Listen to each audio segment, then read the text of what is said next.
Live. Everywhere. On netrootsradio.com.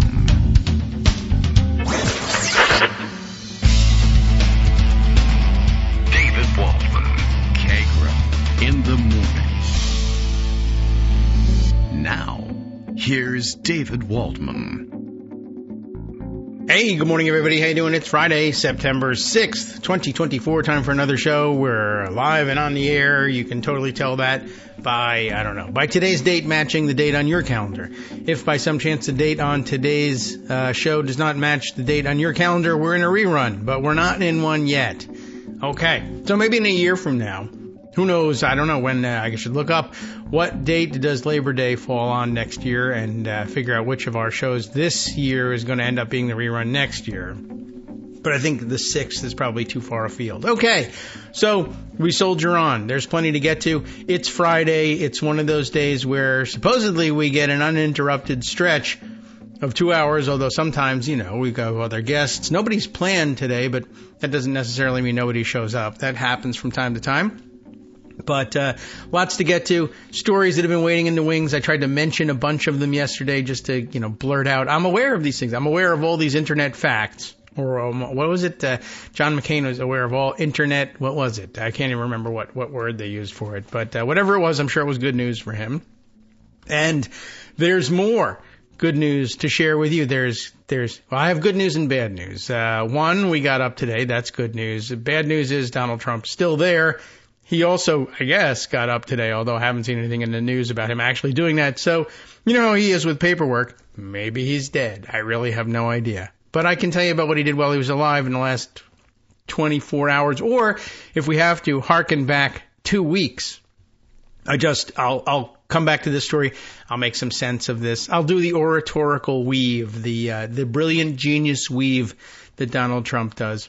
It's so embarrassing. We work the same way. But I still come back to my original topic most of the time.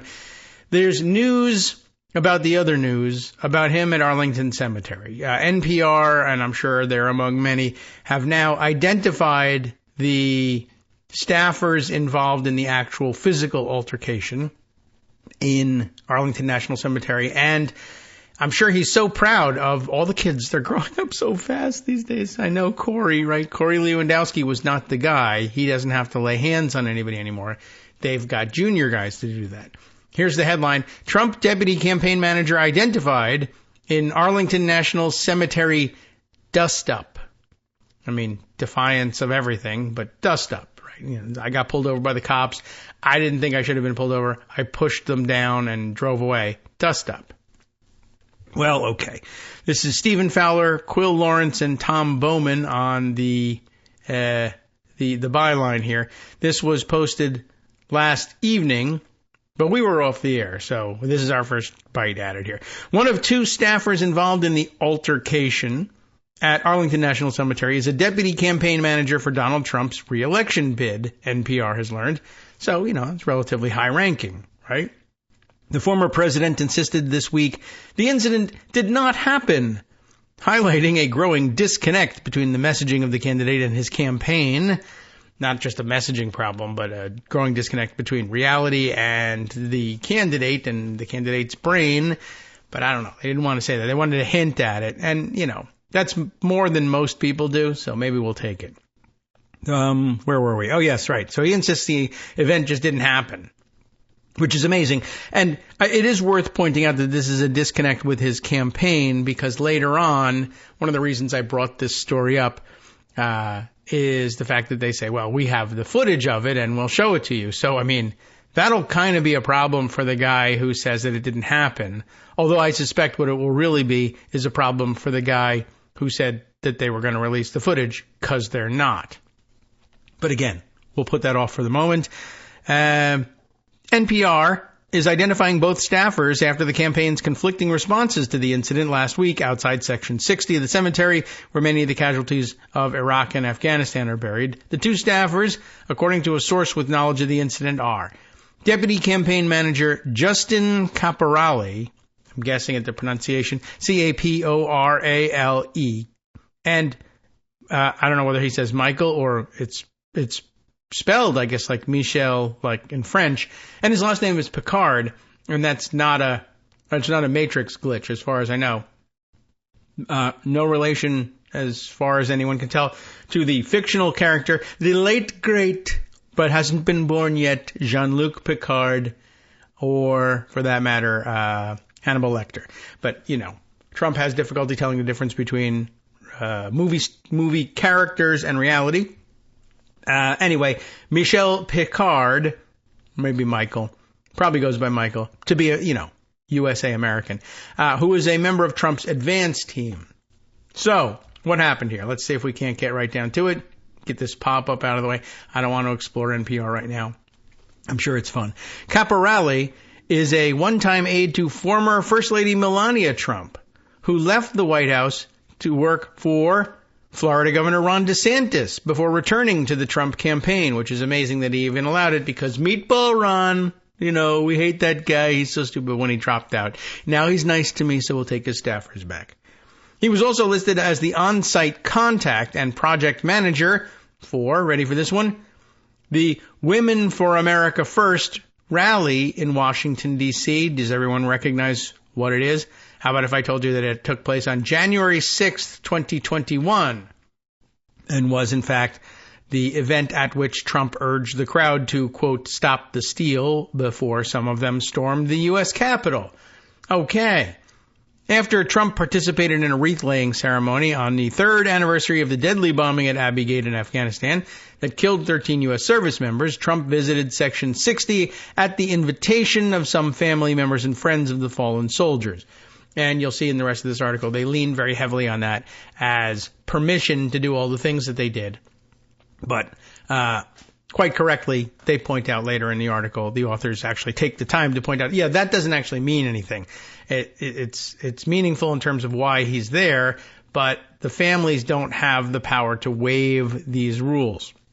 So, ANC rules, that is Arlington National Cemetery rules, that had been made clear to the Trump campaign in advance, say that only an official Arlington photographer can take pictures or film in Section 60.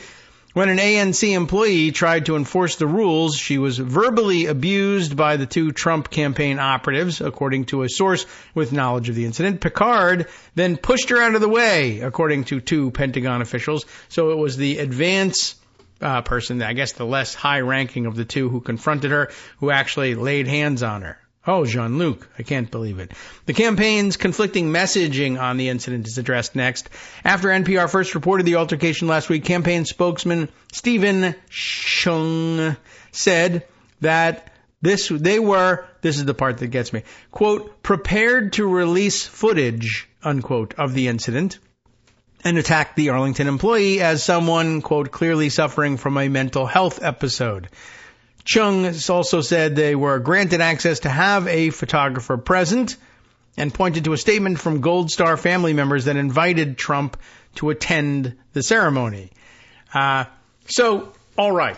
Well, we'll pause here for a second just to say, okay, Stephen Chung said they were prepared to release footage. Now, remember, this is releasing footage of the incident that Donald Trump, the candidate, says didn't happen, which might explain why it's nearing 2 weeks since the incident and they haven't released footage. What do you need to prepare for? You don't need to do anything. But you know how Trump is, 2 weeks, and then, of course, the 2 weeks becomes never. So I don't know if there's footage, but if there is, they're not prepared to release it, and they're certainly not preparing to release it. They're just saying that so that people will be frozen in place and worried. But it hasn't worked so far, at least not on NPR. NPR went ahead and named the officials involved. The campaign also released a TikTok video that included video footage from Section 60, including a smiling Trump flashing a thumbs up with family members at the grave sites. But of course, you know this story. Other tombstones are visible in the picture, and at least one family of a fallen Green Beret has confirmed that they did not give permission for his grave to be filmed or used in a campaign ad. The Army, that's who runs this thing, released a statement last Thursday acknowledging that a cemetery employee, quote, was abruptly pushed aside, unquote, and the campaign was warned ahead of time that of the prohibition against photography and political activities at Arlington.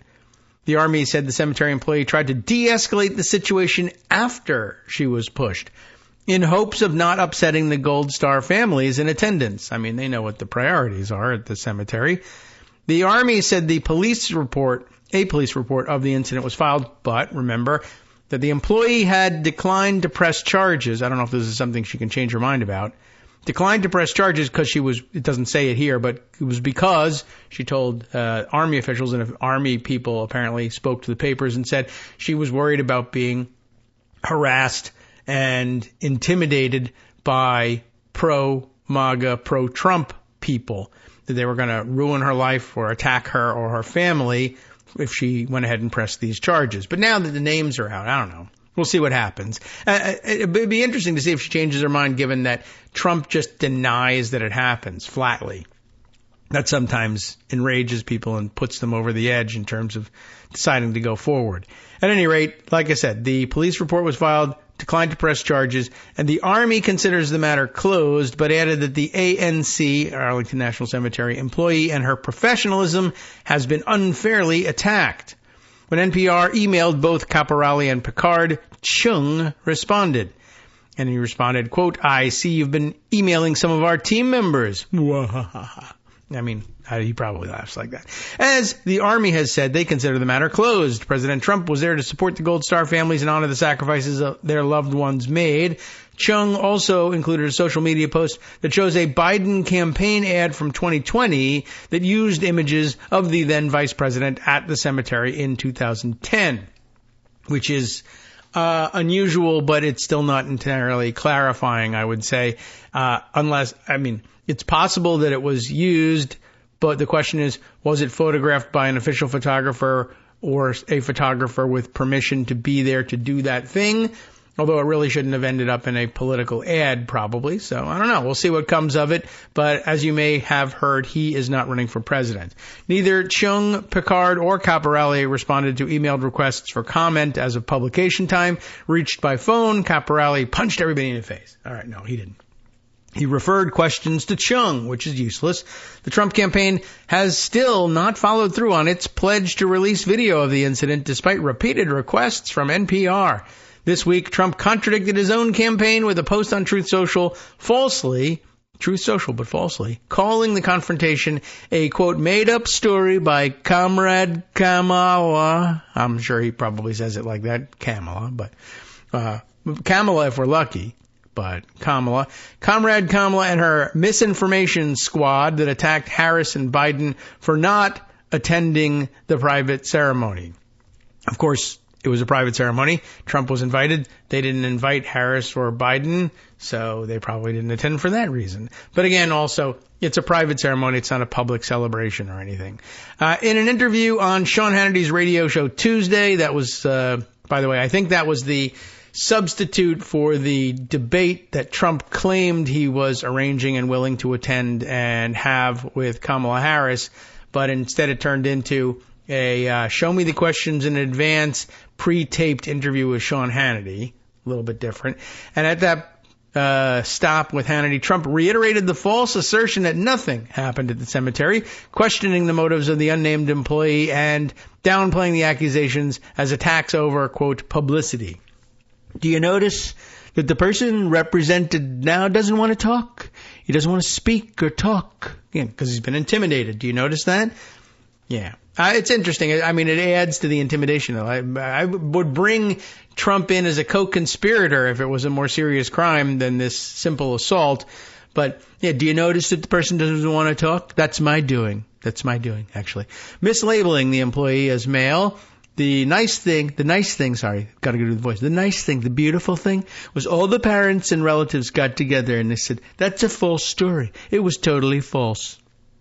I don't know that they did that. Former President Trump polls well among veterans who haven't been paying attention, I guess, and has many vocal supporters with military ties. Some of the family members who invited him to Arlington also spoke at the Republican National Convention, bashing Biden and vocally endorsing Trump.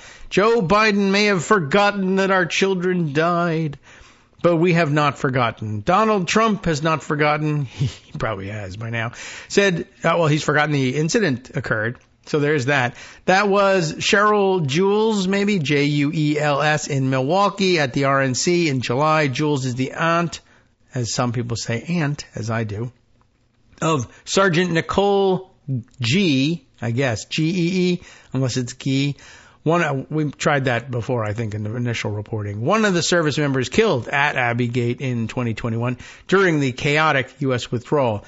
And then the attack on Joe Biden owes the men and women that served a debt of gratitude and an apology. Trump loves this country, blah, blah, blah. You know how it goes.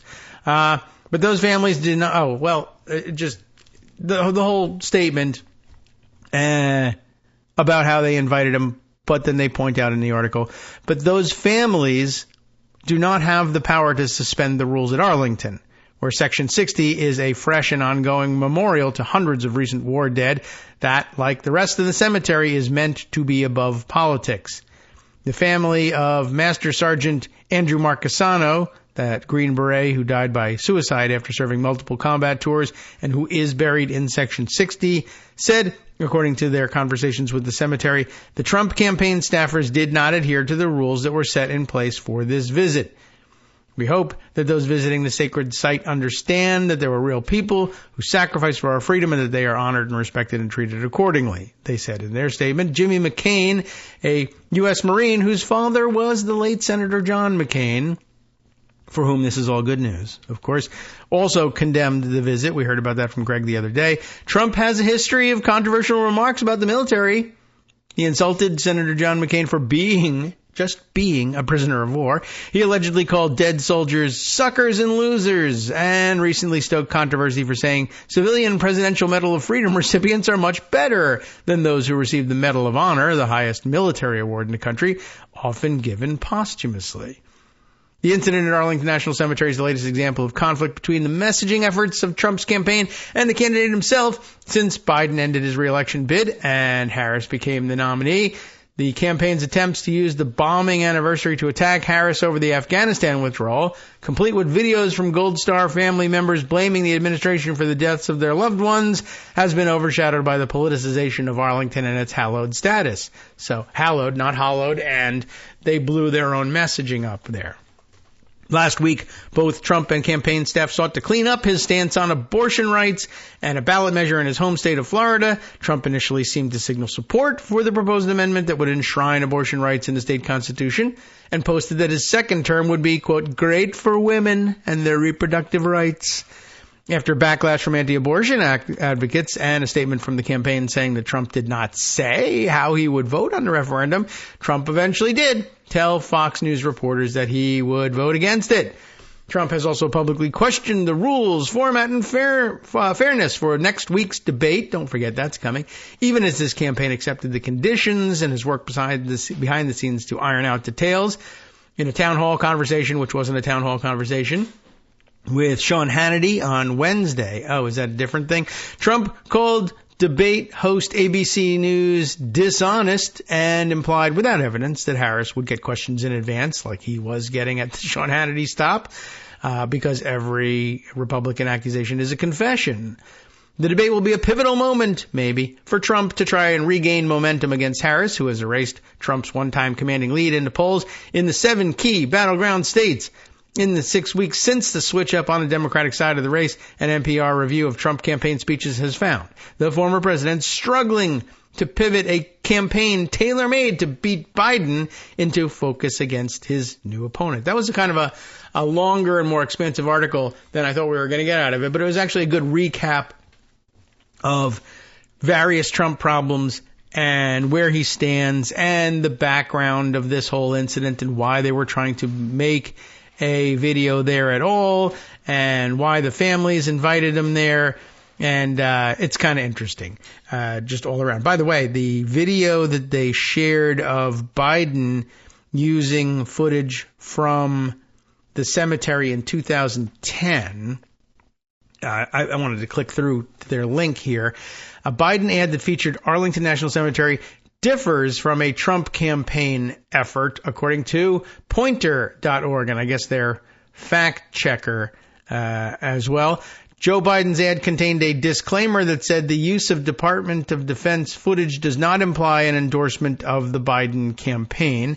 There's also some question about whether or not the rules are different in Section 60 versus other sections, and my guess is that he was perhaps not in Section 60. But their fact check, Lorabin Tucaro takes care of this fact check for Pointer and says after the news broke about the whole thing, some social media users drew parallels between that incident and a years-old campaign ad by Joe Biden at the same location. Maybe the same location. 60. Yes, okay. Well, they do address the Section 60 part here. Let's see. An NPR report described a verbal and physical dispute happening in Area 60. So that's the mention, Section 60. Users on Twitter resurfaced a May 25th, 2020 Memorial Day campaign ad, although in the other article I think it said 2010. Maybe he was in the cemetery in 2010 and they used it in 2020. I don't know. Let's see if that, yeah, all right. It was a May 25th Memorial Day campaign ad from 2020 that Joe Biden shared on his Twitter account, which featured a photo dated May 31st, 2010 of Biden standing over a tombstone. Well, read one August 29th Twitter post by conservative commentator Jack Posobiec. That idiot. All right. Joe Biden literally did a campaign ad at the graves in Arlington in 2020. Donald Trump Jr. also amplified those claims. The fact checker Truthometer gives it a mostly false here, saying the circumstances surrounding the two events are different. The photo of Biden at Section 60, was it? Okay. There's the answer. Was taken while he was performing his duties as vice president, not as part of a campaign. The public can take photos at Arlington National Cemetery without a release from Arlington or the Army Department, but Arlington National Cemetery's media policy prohibits filming or photographing, quote, if it conveys the impression that cemetery officials or any visitor or family member is endorsing any product, service, or organization. The policy also said the cemetery will not authorize filming for partisan, political, or fundraising purposes, citing 32 Code of Federal Regulations 553 of the Hatch Act. Hey, that doesn't even exist anymore. That law says that memorial services and ceremonies at Army, National, military cemeteries will not include partisan political activities. You interested in more? Why not? May 31st, 2010, the date of the photo featured in the ad, Biden was vice president. He participated in a wreath-laying ceremony, delivered a speech as part of his duties. PolitiFact couldn't find the photo's source online, but similar photos show a meeting with the families in Section 60. The Defense Department also uploaded a photo of Biden speaking with families in Section 60. At the time, Biden was not running for office. He was sworn in as vice president. Former President Barack Obama launched his re-election bid with Biden in April of 2011. I'm not sure why we have to tell you that. Biden's ad, which honored the military and fallen service members' families, also included this disclaimer at the start of the video. Quote, the use of U.S. Department of Defense, DOD, visual information does not imply or constitute endorsement of the U.S. military, any military personnel, or the Department of Defense. Trump visited Section 60 on the anniversary of this attack. They did TikTok videos. They brought their own photographer, back and forth a little bit. And then the ruling from the fact checkers, if we care about that anymore, mostly false.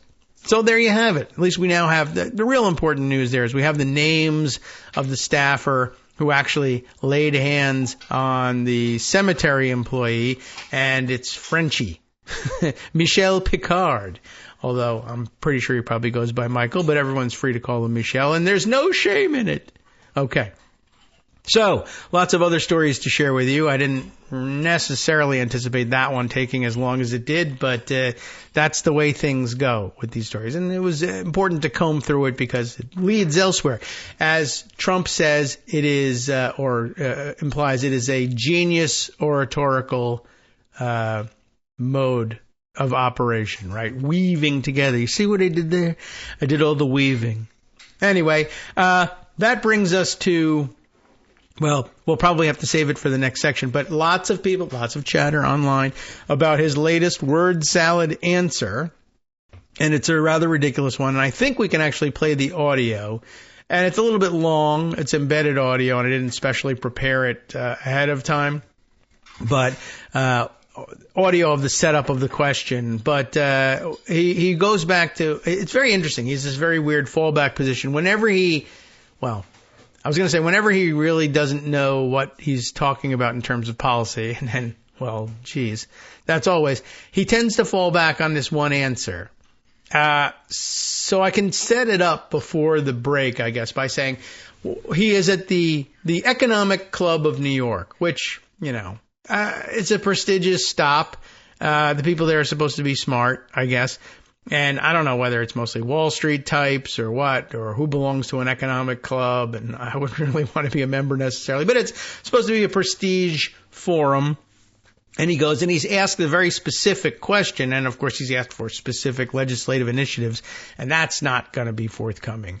But it's interesting on a number of levels what he does do. So he's asked, what are you going to do, long story short, what are you going to do about specific proposals to help with the rising cost of child care in the country. And again, it's the economic club, right? So they're into like economics and I guess policy specifics. And the thing is, he has no answer for that. So he falls back on the thing that he gives as an answer for everything lately, which is that he's going to impose tariffs on foreign imports, which I want to just say at the outset, like, bringing that to the economic club. Like, economists don't really want to hear about tariffs on imported goods. That's anathema, really. And they know how tariffs work, and he doesn't. And that's one of the recurring themes, is he keeps insisting that tariffs cost American consumers nothing because foreign countries pay them. Foreign countries pay them. Foreign countries really don't pay them. The importers of the goods, who may be foreign, pay them, but then they pass those costs on to the people doing business with those goods and bringing them into the stream of commerce on this side. If the importer pays $1,000 in tariffs, the price of the goods to the wholesaler in the U.S. goes up by $1,000 and so on down the chain. We pay those. Economists know that. We'll be right back.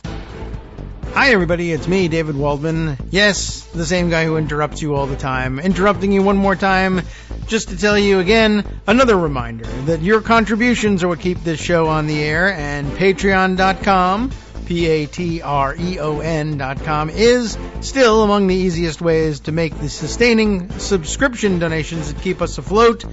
Are you ready for the pep talk about how our Patreon campaign is still going strong and growing? Well, too bad. Yeah, the plain fact is we actually are headed in the wrong direction, and whereas we once had about 175 monthly patrons, we're now actually down below 150. Time to recruit some more. Not exactly the kind of news I wanted to share, but there it is. For those of you in a position to support the show, Patreon.com does make it easy to make those secure, recurring monthly contributions to do so. Patreon.com/KagroX gets you straight to our donation page. We've been through a lot together. The worst of the pandemic, we hope. The worst of the insurrection, we hope. So go ahead and treat yourself. You don't need an excuse. Give yourself the gift of a little something you enjoy in life. Support the show. And of course, if you happen to prefer using PayPal or even the Square Cash app, we're up and running on those options too. So thanks again, everyone, for all your support. We couldn't, or at least shouldn't, do it without you. Hope you'll be on board soon too. Thanks for all your support. All right, welcome back now to the Kagro in the Morning Show here on Netroots Radio. So I was setting up this clip here, and I guess I'll have to engineer how this comes in because, I didn't do anything ahead of time. Maybe I'll start out by boosting the sound a little bit and seeing if it's necessary. But I'm going to rely on the Daily Beast's write-up for this thing, and because they've got the video embedded. Their headline, Trump gives incoherent 360-word response to question about child care. And then they have their little graphic that says, word salad. Now, there's nutritional value, some, to salad, so this isn't really quite word salad. This is more like a word, I don't know what. Well, I mean, if it's a salad, it's all lettuce, I guess, and no substance, or maybe it's a sort of a word jello, I don't really know. Anyway, we need something less descriptive even than salad. When asked what specific legislation he would support to make it affordable, Trump replied with a meandering 360-word response that largely failed to address the question. I mean, it totally failed to address the question. If you try to sanitize it and make something make sense, Should I tell you before or after? You want to see if you can make sense of it first? The video runs a little long because you hear the entire setup question, and I guess it's kind of important to hear that just for context. Again, this is at the Economic Club of New York. Let's roll it and see how the sound is. Oh, do I have to wait for... this is crazy because it's an ad. So let me... I forgot that this might be in pre-roll here because it's embedded in anything. So I'll roll through the ad. We have to listen to this? All right, there we go. I think I can. There we go. And here's the skip ad. And now I'll pause it and I'll bring the... Can I bring the audio back up? There we go. There's the audio. All right. So here's Trump. Reshma, is to you. Here we go. The first question. President Trump. Last question. You talked about how the increase in the price of food, gas, and rent is hurting families. But the real cost that's breaking families' backs and preventing women from participating in the workforce is childcare. Okay. Childcare is now more expensive than rent for working families and is costing the economy more than $122 billion a year, making it one of the most urgent economic issues that is facing our country. In fact, the cost of childcare is outpacing the cost of inflation, with the majority of American families of young children spending more than 20% of their income on childcare. One thing that Democrats and Republicans have in common is that both parties talk a lot about what they're going to do to address the childcare crisis. Now, I'll pause it here just for a second. I mean, the setup of the question so far, so good, except, I don't know, whatever. But she's making it very clear how much of a family's budget goes into childcare, some economic estimates, because it's the Economics Club. Economic estimates of how much, I guess, lost productivity there is, or how much of a burden it essentially places. It's a bit of a tax, a hidden tax on the entire operation of the economy, and they want to know. Well, she wants to know what he's going to do about it, and where these billions of dollars will come from to pay for any program like that. Now, she's trying to both sides it, I guess, and make Trump more comfortable with the. I would have to say it's certainly mostly false. I would think the fact checkers would rate it when she says, "Well, both parties talk a lot about." That's the sort of thing that it's usually indisputable. Both parties they do talk a lot. Both parties talk a lot about addressing the cost of childcare, but neither of them have really delivered anything to help bring the costs down. And you might argue that the amount that has been done. Well, first of all, the amount that has been done by Democrats, and maybe it's not nearly enough. And you could certainly fault Democrats for not doing enough. But the idea that both sides have proposed solutions but failed to implement them isn't true either. I don't think that there's anything that Republicans have proposed in terms of lowering the cost of childcare, with the occasional exception of per-child tax credits just to families, though it's not targeted towards childcare in any way. It's just if you have lots of kids, we'll give you a bigger standard deduction on your taxes. It's, so very rarely is it actually targeted at childcare. But okay, we'll roll on with the question. But neither party has delivered meaningful change. If you win in November, can you commit to prioritizing legislation to make childcare affordable? And if so, what specific piece of legislation will you advance? All right. Now it's a pointed question. What specific piece of legislation will you advance to address the cost of childcare? Yeah. So right away, that's going to be a non-answer. So how will he non-answer it? And the answer is tariffs, which is the one thing possibly, it doesn't make any sense anywhere in any context, but possibly the one thing you can't tell the Economic Club of New York, taxes, tariffs. That's how I'm going to pay for it. I mean, taxes is the answer, but he calls them tariffs because then he says, well, tariffs don't work the way they work.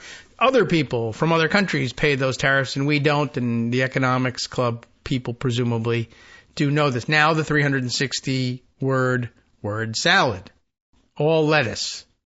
Well, I would do that, and we're sitting down, All onion, really.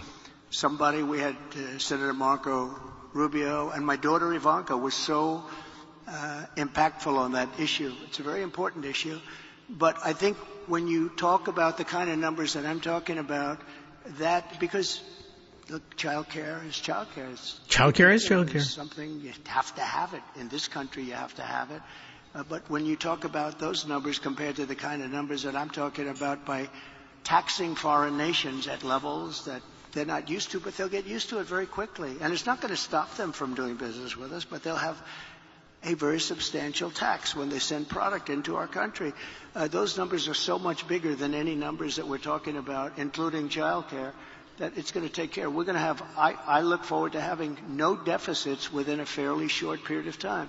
Coupled with the reductions that I told you about on waste and fraud and all of the other things that are going on in our country, because I have to stay with child care. I want to stay with child care, but those numbers are small relative to the kind of economic numbers that I'm talking about, including growth, but growth also headed up by what the plan is that I just told you about. We're going to be taking in trillions of dollars. And as much as child care is talked about as being expensive, it's relatively speaking not very expensive compared to the kind of numbers we'll be taking in. We're going to make this into an incredible country that can afford to take care of its people. Oh, okay. And then we'll worry about the rest of the world. Let's help other people. But we're going to take care of our country first. This is about America first. It's about make America great again. We have to do it because right now we're a failing nation. So we'll take care of it. Thank you. Very good question. Thank you. Very good question. Very bad answer. Thank you, Bob. Thank you very much, Mr. Trump. So now it's great that you accepted our invitation to be with us today. Yeah, all right. So the rest of it is thanking him for being there, et cetera, et cetera. I mean, I will point out that answer, as ridiculous as it was, and I mean, just to recap, if you were trying to clean this up and sanitize it. Oh, and I saw Greg Sargent on social media using a great turn of phrase for this. I don't know whether he's the inventor, the coiner of this, but calling it sane washing, like, brainwashing, but sane washing is they're going to take his insane ramblings and sane wash it into something. So the papers that are interested in doing this for him, which unfortunately includes all the major newspaper outlets in the United States of America and many abroad, but fewer abroad, have taken this and distilled it down to this, that Trump is saying that he's going to impose enormous tariffs on imported goods and that he's going to raise so much money with these tariffs, never mind where they come from or who pays them eventually. That's even excusable at this point, except for the fact that he doesn't understand it. But that sucks. But, I mean, you can raise money with tariffs, and then presumably he would then take the money that's raised in tariffs and use it to pay for, among other things, childcare. How? Under what circumstances and using what program? That he hasn't said. And of course, the question is, what specific legislation will you use to address child care? You could possibly credit that crap with giving some non-specifics on how he plans to raise the funds to do something, possibly including addressing the cost of child care. But that's not an answer to the question, nor is it even a specific, it's not even specifics about the tariffs. On which countries will you impose these tariffs? All of them? Will they be equal across the board, or will some countries pay higher tariffs than others? Will it be on all products imported? Will it be all imported products equally across the board? Will there be some targeted? Will there not be some targeted? And at what rate will you be imposing these taxes? Never mind the question of, well, do you understand that those costs are then passed on to American consumers, and therefore it's American consumers ultimately paying the costs for it. They're transferring their money back up the chain, and the suppliers from overseas are passing money to the U.S. Treasury. How are you going to direct the U.S. Treasury to target that money, and how much of it to child care? And will it be direct subsidization direct to families? Will it be subsidization to daycare operators? What's it going to be? Those are the specifics they're looking for. None of them are there. Plus, he doesn't understand tariffs. Plus, he's gone into the economic club and said tariffs. I mean, it's like, if he visits a synagogue, what's your plan for improving the access to quality higher education for families? Well, I'm going to do it by bringing in Nazis, and I'm going to bring in the Nazis, and they're going to take care of things. They make the trains run on time. Everyone will arrive. Those who attend university via train will arrive on time. And I mean, it's the one answer you can't give, right? So, what kind of answer would you give if you're brought before a national convention of peanut allergy sufferers? Well, what we're going to do is spread peanut butter all over the child care providers. It's the one answer that you can't give. And yet, as you notice at the end, there is applause. There are people who applaud this answer, people who applaud for the line of "Make America Great Again," which means those are the people who are staffing him, who are in the back of the room and are clapping to try to prompt polite clapping from others. Please clap. And they do. But there are people who applauded that. There are people at the Economic Club of New York, supposedly smart economist type people, who applauded that. Although people, when I mentioned that on social media, pointed out, the timing of it, if you really want to be fair, sounds an awful lot like they're clapping him off stage. This is the last question, and they see the MC coming up to, get him off the stage. So this is the thank you for stopping with that terrible answer and leaving. At last, applause. That is entirely possible. But it's way stupid, and I thought you should hear it. And the New York Times, by the way, treats it this way. Their headline on the piece by Jonathan Weissman, is that right? Is Trump praises tariffs, and William McKinley, to power brokers. A more pointed and accurate. Well, I mean, I'm sure there are power brokers, but I mean, it'd be indisputably accurate to say Trump praises tariffs to economists, which is a bit wilder as headlines go, although maybe they're not all economists, but certainly economics enthusiasts. In an address about the kind of economy he hopes to build for the 21st century, the former president harked back to the end of another century, the 19th.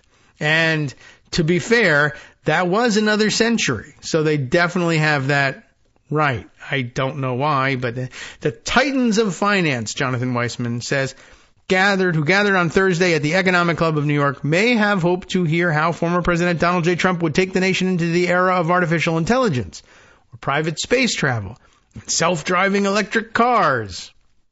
Instead, they were treated to an extended discourse on the glories of William McKinley, because normal, that's not weird at all, and the power of tariffs to cure all that ails what Mr. Trump called a nation nearing economic collapse. Rather than new policies for the 21st century, the president often harked back to the end of another century, the 19th. And again, now, most of these people, if they're classically trained economists, would have been classically trained that the economic upheavals of the period, up to and including the Great Depression, were in many ways traced at their root to an imbalance in trade and the imposition of ruinous import tariffs, which is why tariffs ordinarily are anathema in discussions at Economic Club of New York or Economic Club of any place you want to meet. But there you have it. Anyway, in the words, there's some more from his speech. That what we heard was answering questions afterwards. In the words of a great but highly underrated president, William McKinley, highly underrated, he says it again, the protective tariff policy of the Republicans has been made, I don't know why, has been made the lives of our countrymen sweeter and brighter, he said on Thursday during a rambling speech billed as a major economic address. Major economic address, which he always does. Anytime he's giving a speech, it's a major speech. If it's not a campaign address, it's a major speech. And by the way, now I figured out in reading it why that weird little hitch of the protective tariff policy of the Republicans has been made the lives of our countrymen sweeter and brighter. Everyone remember that that verbal tick, the crutch he uses when he has misread the teleprompter. The teleprompter almost assuredly is written correctly and says the protective tariff policy of the Republicans made the lives of our countrymen sweeter and brighter. It did not, but that's what the teleprompter said. What he read was the protective tariff policy of the Republicans has been made, and the has been is wrong. It's invented. It's a glitch of the eyes and the tongue. Yeah, it happens to me all the time. But what we do is we say, the difference would be, we would say the protective tariff policy of the Republicans has been made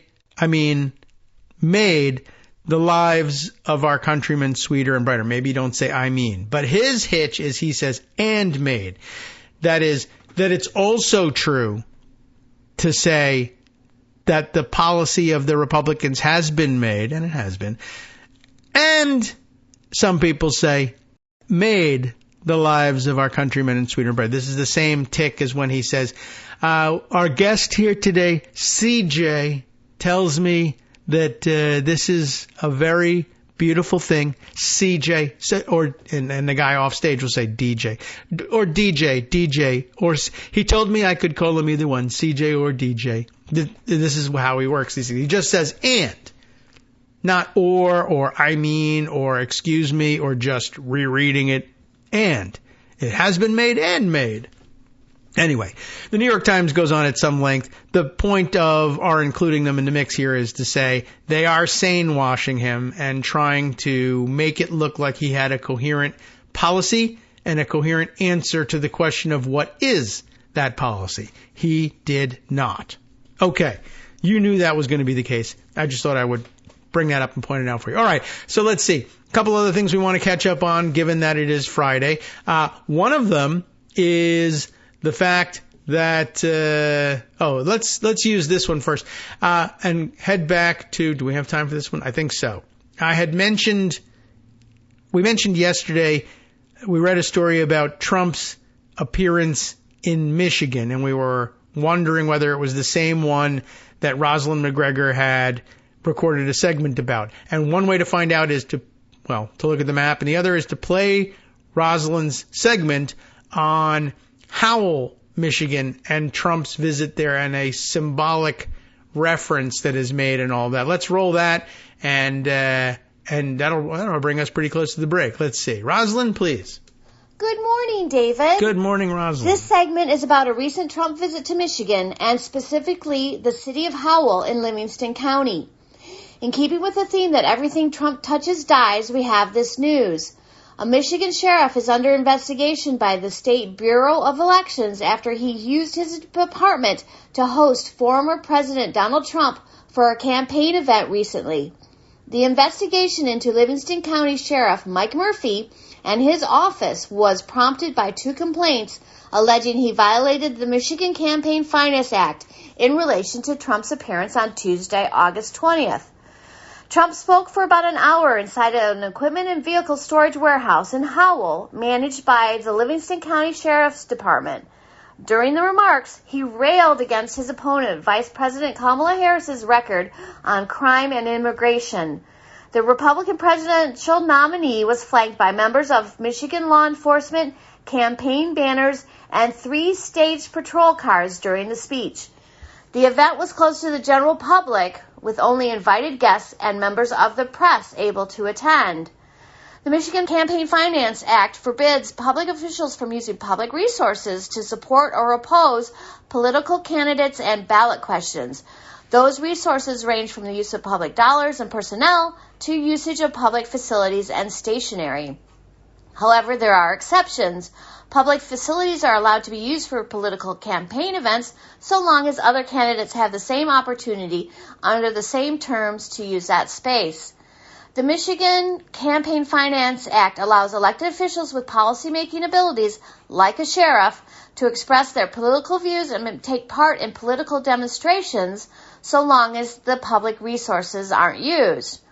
What remains unclear is whether the usage of 3 patrol cars staged behind Trump during the event constituted a violation of the Michigan Campaign Finance Act. Murphy was previously fined for violating the act when he appeared in his uniform with a patrol car during a 2018 campaign commercial for Bill Schuette, who was running for governor at the time. But why was Trump in Howell, a city of 10,000 people, in the first place?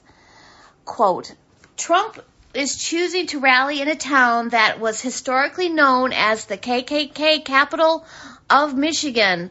Alyssa Bradley, communications director for the Harris campaign in Michigan, said in a statement before Trump arrived, quote, this event on crime and safety isn't a dog whistle from Trump, it's a bullhorn, unquote.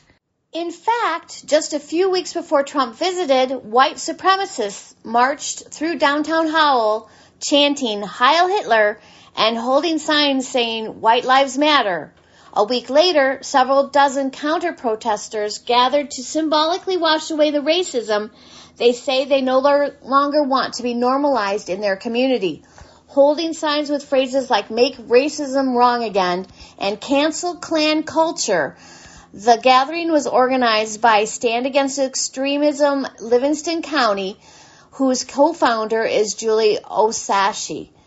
Quote, I was born and raised here, and it wasn't any different, I'll tell you, she told the gathering. They were just more in the shadows because it wasn't as accepted. But in the culture and the climate that we're dealing with right now, they're becoming emboldened. And with that, it's going to take big resistance to stand up to it. And that's going to require allies because we can't expect our brown and our black and our queer community to be coming out here and putting their bodies on the front lines. That is not a fair lift, unquote. Howell, which lies between Lansing and Detroit, became known as a KKK hotspot in the 1970s and 80s when infamous Michigan KKK Grand Dragon Robert Miles held hate rallies and cross burnings at his Cohocton Township property north of Howell until his death in 1992. The group of community members grabbed brooms and mops as they washed down the sidewalk in front of the historic Livingston County Courthouse, the same place where the white supremacist supporters gathered July 20th before marching through the downtown area. Quote, Howell is basically a welcoming community, and we're shocked to see these outsiders come and try to stir up hate. So today is a symbolic cleansing of the area similar to what was done many years ago after a KKK rally, unquote. Howell Mayor Bob Ellis told the Michigan Advance. Ellis was referring to a scrubbing of the steps of the historic Livingston County Courthouse in 1995 following a KKK rally.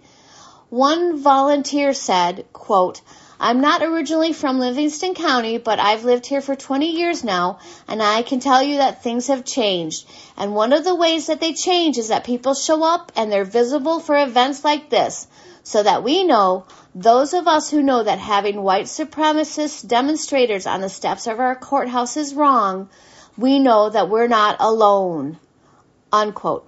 Back to you, David. All right. Well, yeah, thanks for that report. That was an interesting addition to it. I think in my quick review, while everything is still playing and I'm paying attention to what she's saying and trying to Google at the same time, it may be two separate visits to Michigan, Potterville and Howell. I mean, they're certainly separate towns. And as we mentioned yesterday, they're about, 40 minutes apart.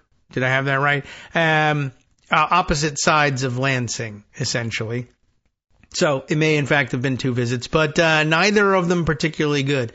All right. In the minutes we have prior to the next break, I can double back on another story from the other day and an update. I mentioned yesterday the story I was reminded of with the new Russia hoax of all of the payments going for propaganda work, essentially, among right-wing influencers, reminded me very much of a scandal some 10 years or more prior in which money was being passed around from the Malaysian government, or I guess Malaysian oligarchs acting on behalf of the government or in concert with the government, to try to get, again, what were then right-wing influencers to do a major PR campaign for the then Malaysian government and in opposition to a former leader who is now an opposition leader, et cetera, et cetera. I mean, those are the details of what they were asked to write about. But basically, payoffs from the Malaysians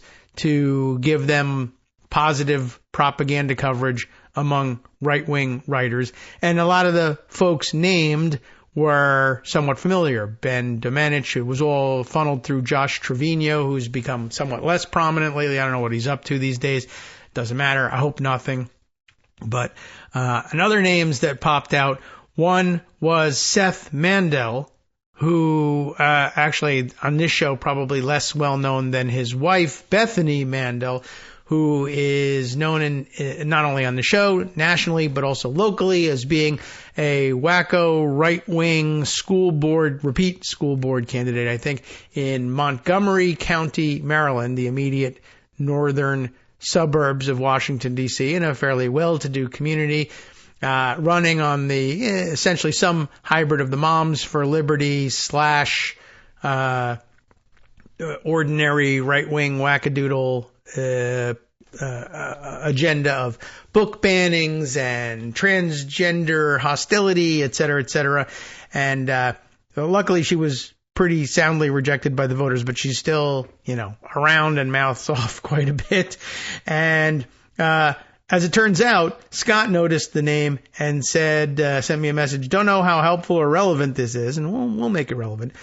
But according to AI searches, anyway, Seth Mandel is the brother of local screwball Josh Mandel out in Ohio, who has run a number of times against Sherrod Brown and at one point primaried DeWine, I guess, in the gubernatorial race, even though he looks to be all of about 15 years old.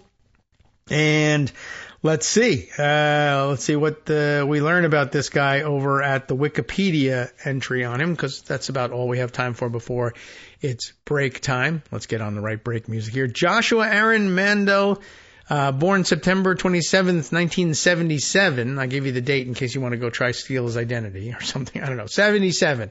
Okay, so mid to late 40s. Is an American far-right politician who served as the 48th treasurer of Ohio. So he actually at some point got into elective office. Oh, I have the sound turned way up on... Now I remember why this happened.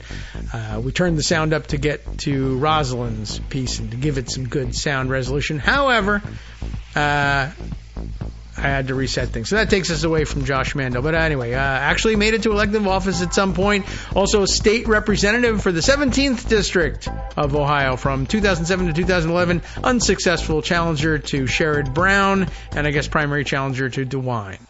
All right, welcome back now to the Kagro in the Morning Show here on Netroots Radio. I guess there's more to it on Josh Mandel, or do they say Mandel or Mandel? I'm not really sure which pronunciation they go with. But in the brief overview here, we do have, in 2016, Mandel announced his intention to challenge Brown again in 2018, but later withdrew from the race. So let's see. By the way, so in 2016, he was going to do it again. Does that mean he... Okay, so he challenged Sherrod Brown in 2012. I'm just kind of curious because he does look awfully young in this picture, and it might just be an old picture. 2012, born in 1977, so at 35 years of age, not the youngest senator in the world, or wouldn't have been, but 35, he decided, enough with this state representative stuff. I'm going to jump into the U.S. Congress, as frequently people try to do, but jump straight over the House and go to the Senate as well. I guess he supported his local congressman and thought that Brown was ripe for challenge, but apparently not, because he got crushed. Anyway, oh yes, where were we? I went through this to the on the text message. Okay, I had to find my way back to it. I'm reading it from the phone. So, interestingly enough, he thought about doing it again in 2018, but later withdrew from the race. And in 2022, he ran again for the Senate, but guess what? He lost. But what does that mean? He's a conservative far-right politician. 2022, Senate for Ohio. Who did he lose to? The answer is he lost the primary nomination to, as they say, author J.D. Vance. I guess that needs some updating. But At any rate, the article, as it was left behind, when people last paid attention to Josh Mandel, that was the state of the article. So I'm sort of curious about, I don't know if there's any controversy surrounding Josh Mandel besides being a right-wing lunatic, but career, let's see, he did some military service, so he had that going for him along with, and he was actually attached to an infantry battalion, but still lost to J.D. Vance, who was a military journalist. He was then elected after service to the Lyndhurst, Ohio City Council in 2003. Anything else? Ohio House of Representatives in 2006. And, I don't know if it's unremarkable, but okay service. Oh, here's some of the controversial stances, I guess. Mandel was one of 19 members, I'm not making this up, one of 19 members of the Assembly to vote against legislation to make, this is okay to say because of the nature of it, to make cockfighting a felony. Now, most people, I think, probably listening to the show, against fighting cocks, not the University of South Carolina fighting cocks. They're very happy about them, I guess. But yeah, well, look, in this day and age, I think most normal people are like, that we shouldn't allow cockfighting, and yeah, sure, they should make it a felony to discourage it. But I guess Mandel thought that was some kind of imposition on liberty or something. He said that the legislation was not a pressing priority for the state and that the General Assembly should spend its time in other ways. That's true, but of course he said that during time that had been set aside for the specific purpose of debating and deciding on that bill. And then once the vote is called, that time is sunk. You might as well just vote for the damn thing. So I don't really know what was driving it, but I don't know. Maybe he thought cockfighting was a funny thing to talk about. And he also voted against legislation that prohibits discriminatory practices on the basis of sexual orientation and gender identity. Under many of the Ohio Civil Rights Commission's laws, existing prohibitions are unlawful. Well, okay. You get the idea here. And Scott has just said, yeah, look at political positions. That'll tell us a little bit more about it. He then went on to be state treasurer. I just wanted to note that for the record. And then, let's see, he launched his own watchdog website called OhioCheckbook.com and more and more. Let's see, it was an advertising controversy. We'll look at this before we get on to political stuff. In 2016, and it's all political, I'm sure. In 2016 and 17, the Ohio Treasurer's Office under Mandel spent over $1.7 million in taxpayer-funded television ads. Waste, fraud, and abuse. Featuring him and Urban Meyer, the head coach of the Ohio State Buckeyes football team. I don't know if you guys know about that team, but it's pretty proficient, I understand. Mandel's office made each payment for the ads to individual television stations in amounts less than $50,000 per fiscal year, thus circumventing the need for approval by the state's controlling board, which must sign off on state payments over this amount. 13 ad buys were within $1,000 of the $50,000 threshold. Mandel defended the ads, saying they helped increase awareness of an investment program for disabled Ohioans. Critics questioned the airing of self-promotional ads at a time when Mandel was running for U.S. Senate and said that if Mandel's office was trying to avoid scrutiny, or that they were trying to avoid scrutiny, by structuring the ad buys to avoid controlling board approval. And I think they nailed him on that one. Then he got involved in something called OhioCrypto.com, and I don't really need to know anything about that to know that it is shady. 2012 Senate election, ran against Sherrod Brown, earned endorsements for several conservatives, including Chris Christie, Marco Rubio, John McCain. And Mandel also received an endorsement of Rob Portman and U.S. Representative Jim Jordan, which tells you what? He lost the primary, and that tells you Chris Christie, Marco Rubio, John McCain, Rob Portman, Jim Jordan all supported Mandel over J.D. Vance, but the giant D-bag Vance made it through anyway, and now he's weird and berating women, and he doesn't know how to order donuts. So you're stuck with him. So anyway, Mandel's campaign was singled out by PolitiFact for its casual relationship with the truth, that's the quote, and his tendency to double down after inaccuracies were pointed out. For all the gifts Mandel has, they said, from his compelling personal narrative as an Iraq War veteran to a well-oiled fundraising machine, whoppers are fast becoming a calling card of his candidacy. That is reminiscent of no one I can think of in elective politics. Is there more? Is there another section that's more political positions? I mean, this has been kind of interesting territory all by itself, but I don't know. Let's look at political positions at Scott's suggestion and get right to it, because we didn't mean to spend this much time on Josh Mandel either. On Donald Trump, Mandel has been characterized as a Trump loyalist. He has backed Trump's widely disproven claims of voting fraud, supported Trump's attempts to overturn Biden's electoral victory, so an insurrectionist at that, called Trump's second impeachment a sham, pledged to fight for the former president's America First agenda, but how, I don't know, because he's not running for anything. Claims that studies that evidence widespread fraud in relation to the 2020 presidential election will emerge eventually, but they haven't so far. Mandel is anti-abortion, it is noted here. Healthcare, he called for the repeal of the Affordable Care Act. On the environment, rejects climate change, says the whole science is fraudulent, etc. LGBTQ rights, they didn't put the Q in this one, but opposes same-sex marriage. Openly gay people serving in the military. All the paleo-conservative positions here. On foreign policy, and I guess that's the reason why we're here. I don't know whether he's done anything weird on foreign policy, but Seth Mandel was, at the time all of this was going on, while his brother was running for Senate, really, was taking payments through Josh Trevino from the government of Malaysia to run their propaganda campaign. So at the time, his brother, said he disagreed with plans to set a date certain for withdrawal from Iraq and Afghanistan. Also stating that at some point in time, we have to take the training wheels off and we have to allow those countries to stand on their own 2 feet, which means withdrawing and something. I don't know. In early September 2021, when the U.S. evacuated Afghanistan, Mandel said that refugees were being brought to, quote, the heart of America to protect our kids, our communities, and our Judeo-Christian way of life. We must fight this with all our might. But nothing about the nature of the military withdrawal there, I would note.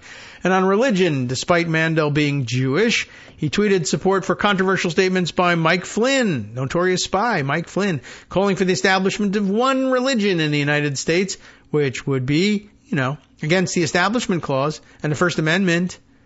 He followed up with more tweets saying, freedom of religion does not equal freedom from religion, and America was not founded as a secular nation, which is, of course, largely in conflict with the record left behind by most of the founders. And speaking of which, we now have our new segue, not the scooter, but to a different subject, just something I happened to see fly by on social media in response, I think, prompted by events in Georgia, the school shooting about which we are, in fact, learning more as time goes on.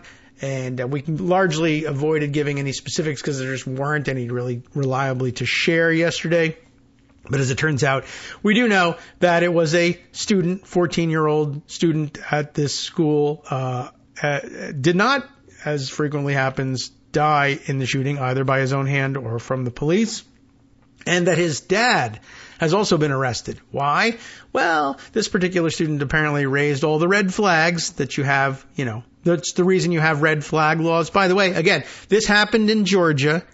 Who's the most prominent, or at least the most annoying, anti-red flag law advocate And if you're not putting it all together, I'll just tell you it's Murdery Trader Green.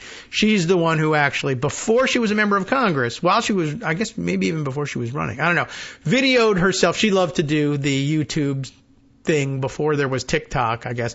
YouTube videos of herself going and harassing gun safety advocates, including David Hogue and other survivors of the Marjorie Stoneman Douglas shooting, and saying, why do you support red flag laws that will take our freedoms away? You may recall all of that, right? But that specifically she was upset about red flag laws. So the shooter in the latest school shooting incident in Georgia, in Murdery Trader Green's home state, if not in her district. I don't believe that it is. But was identified by, if not one of the more aggressive red flag laws than what passes for red flag laws, even operative in Georgia, where they hate all these things. Guns everywhere, Georgia, as we used to call it back in the day, because they were liberalizing the carrying of weapons in churches, bars, football stadiums, wherever you wanted to go. Right? Anyway, Dad is under arrest because Dad provided the AR-15 for the shooting the other day, and did so knowing that his son had already been identified by authorities and that they had both been interviewed about his proclivity for going online and saying, I'm going to shoot up a middle school. That's the kind of kid that you don't give an AR-15 to. But in Guns Everywhere, Georgia, they believe that it's everyone's right to have a gun, even if you're 13 and posting thoughts about murdering your classmates.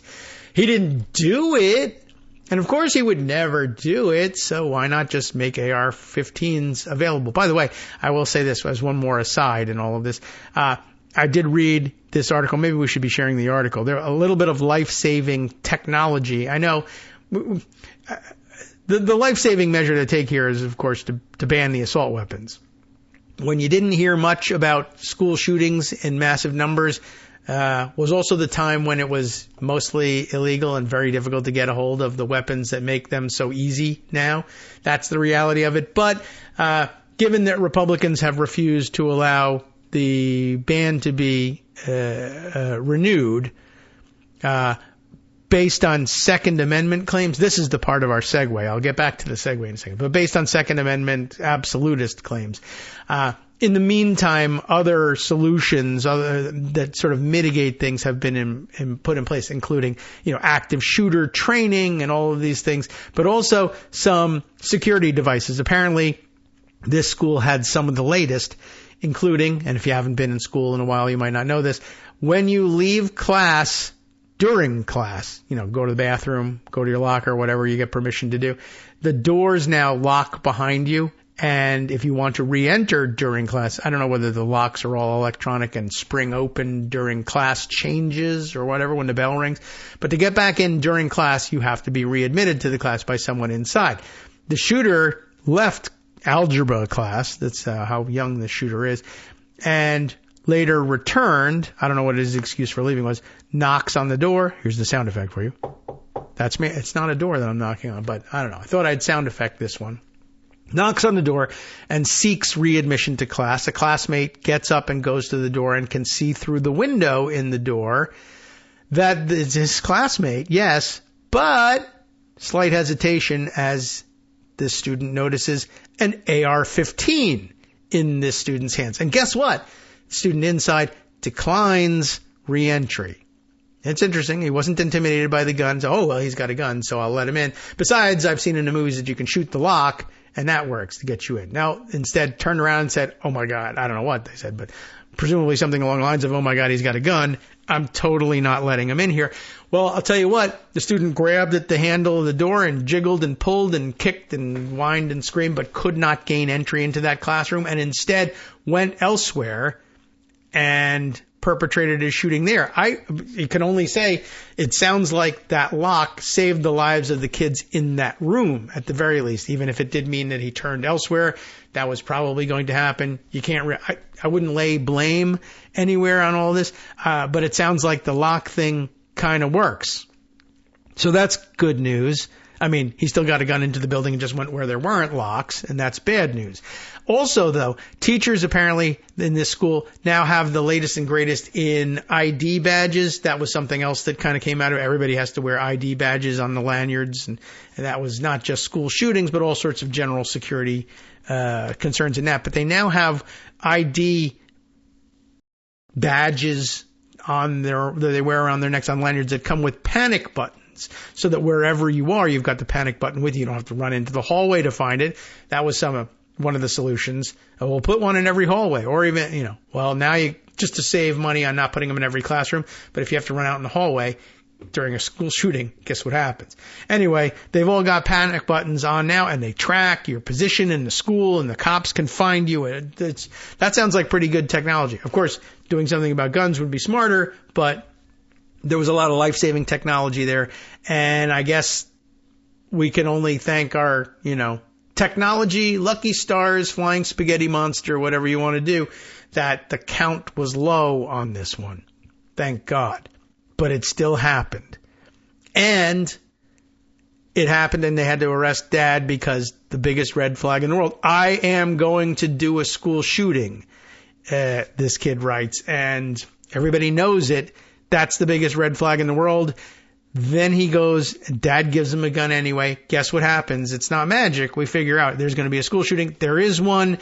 And all the while, Murdery Trader Green is running around yelling at school shooting victim survivors. Why do you hate red flag laws? Aren't you going to get rid of them? They are against freedom. And they did, they didn't work very well here, but only because in Georgia, they don't apparently give a crap about red flags. Maybe that's thanks to Murdery Trader Green telling people that they're stupid and don't work. Just thought I'd point that out for everybody. So, the big segue was going to be, there was the First Amendment thing about, we don't care about the First Amendment, or we don't understand it. Josh Mandel. We're going to have one religion in this country, and that's okay because people don't understand what the founders really meant in the First Amendment. So in response to the shooting, I noticed the Blue Sky posting of Ryan L. Cooper, if you're looking to find him on Blue Sky, noting this Politico article, which is considerably longer than the point I wanted to make, but maybe we'll talk a little bit about it. A Politico magazine piece from earlier this year, years ago, June of 2022, on a very sensitive subject that would do well to be rerun these days given the latest SCOTUS rulings. But apparently SCOTUS rulings were alarming enough 2 years ago that this piece could be written and run in Politico magazine. Joshua Zeitz, Z-E-I-T-Z, Zeitz perhaps, but Zeitz is what I'm going with. The Supreme Court's faux, and then quotes, originalism. Certainly still a relevant topic. The conservative Supreme Court's favorite judicial philosophy requires a very, very firm grasp of history, if it's going to work well at all. One that none of the justices seems to possess, and none of the justices seem interested in possessing either, by the way. Although some of them have some interest in originalist flags that they fly outside their house. It's a relatively lengthy piece and probably bears scrutiny, but we'll limit ourselves to the excerpt that Ryan Cooper has chosen. And he intros, maybe I'll give his summary of the piece after I read you the excerpt, which begins, but to appreciate how the founding generation thought about firearm regulation, this from the Politico piece, we can look at what they did and not just what they said. James Madison. Ever heard of him? He's the author of the Bill of Rights. Ever heard of the Bill of Rights? It's the one that has the Second Amendment in it. But the segue, it also contains the First Amendment. But the Second Amendment is relevant to this part. We're just switching amendments. The author of the Bill of Rights, James Madison, twice introduced state legislation in Virginia that would impose penalties on any individual who, quote, bears a gun out of his enclosed ground, that is his home property, unless whilst performing military duty. You read that right. The author of the Second Amendment, drafted statewide legislation that was effectively a forerunner to the New York state law that the Supreme Court in 2022 had just struck down. That's the Politico article talking about it. The bill, which was really aimed at regulating deer hunting, did not pass.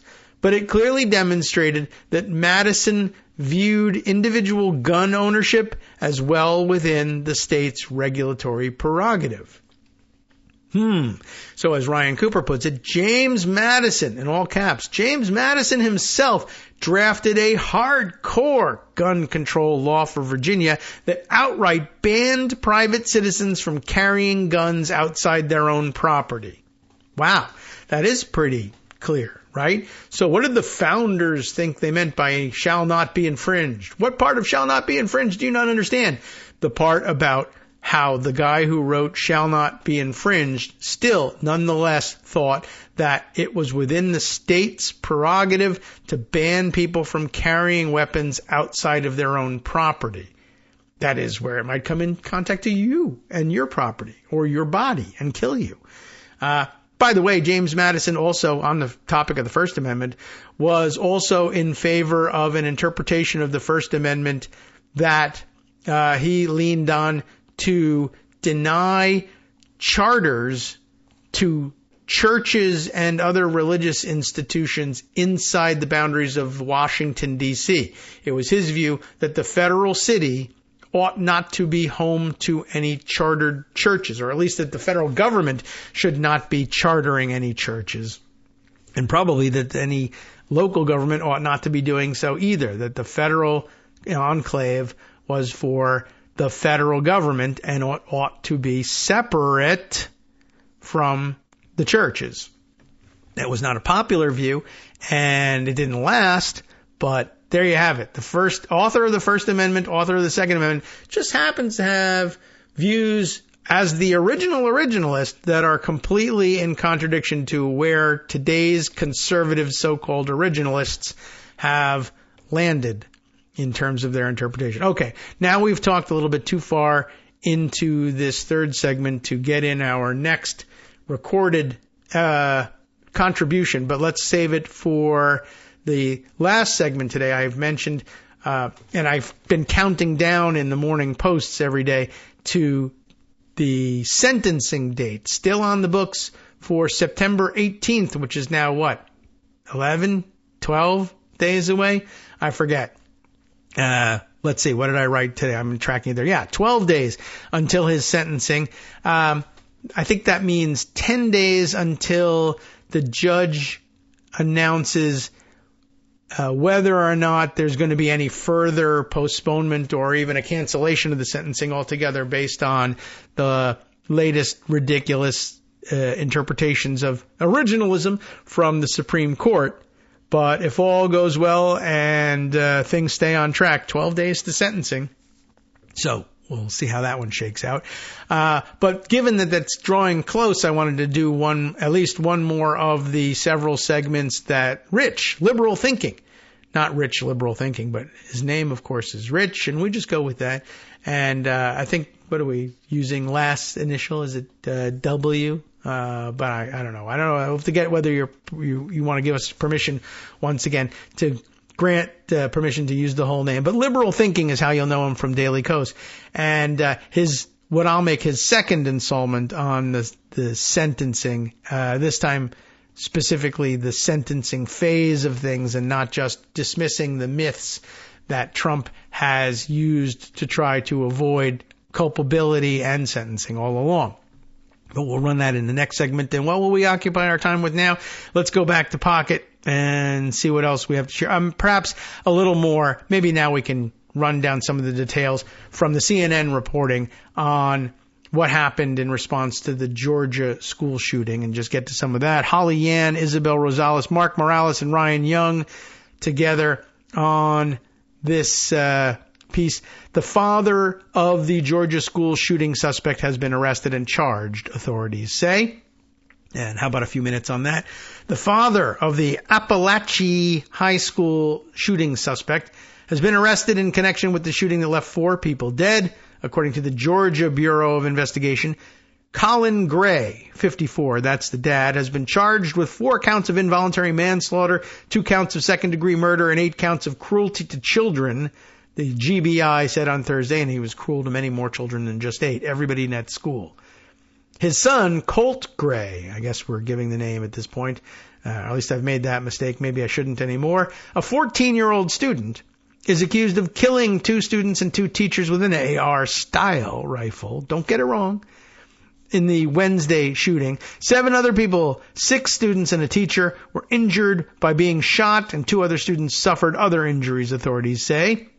The teen has been charged with 4 counts of felony murder, according to the charging documents obtained by CNN. He's expected to be tried as an adult, and the GBI and Barrow County Sheriff, or rather, both have said that he's expected to be charged as an adult. See, I've made that mistake there, but I could say, and they said that he's expected to be tried as an adult and be like Donald Trump. The charges against the father stem from him, quote, knowingly allowing his son to have a weapon. GBI Director Chris Hosey, H-O-S-E-Y, said at a news conference on Thursday. But of course, down in Georgia, of course he allowed him to have a weapon. That's his constitutional right. So, whatever. But guess what? Sometimes it comes back to bite you. And when it does, we come back to arrest you. CNN is working to determine whether Colt Gray and Colin Gray have legal representation. When reached by phone on Thursday, the Barrow County Public Defender's Office could not confirm if they were representing them and had no comment. CNN has made several attempts to reach Colin Gray by phone and in person at the family home, but I imagine he's not very receptive to that, and I can understand why. Plus, he's in trouble already. Hi everybody, it's me, David. Let's change things up from the old fundraising pitch for just a minute and talk instead about how you can be a part of our show. If you've got a smartphone or any other electronic recording device, why not sit down and record a segment for us? Read us an important article and give us your take. Or read one of your own original essays, or even just give us your commentary on something you'd like to share that's important to you. Then send the file to me at kagrox@gmail.com and I'll try and work it into the show. Short segments, a few minutes in length, that are easiest to fit in. And of course, I can't always guarantee that I'll be able to play everything, but if you've ever shouted at your radio or TV about something you wish was being covered, here's your chance to change that. Make the show your own. Send your submissions to me at kagrox@gmail.com. All right, welcome back now to the Kagro in the Morning Show here on Netroots Radio. And let me skip down. I mean, there's an awful lot of detail, some of which I have mentioned in passing about the security measures and things like that happening in the Georgia school. By the way, apparently in algebra class, this student, the suspect, asked to leave to go to the counselor's office because he was experiencing anxiety, which, you know, may also play into the way things were working out there and might ordinarily in a normal place have been part of the red flag issue. Not that anxiety by itself is any cause for alarm or red flags, but if you have also messaged people outside and in the past about your intention to perpetrate a school shooting and have access to weapons, well, you add it all up. Anyway, the background on that appears down a little further in the article. I'm going to scroll down to it. The suspect was previously questioned over an online threat to, quote, shoot up a middle school, unquote, is the section header here.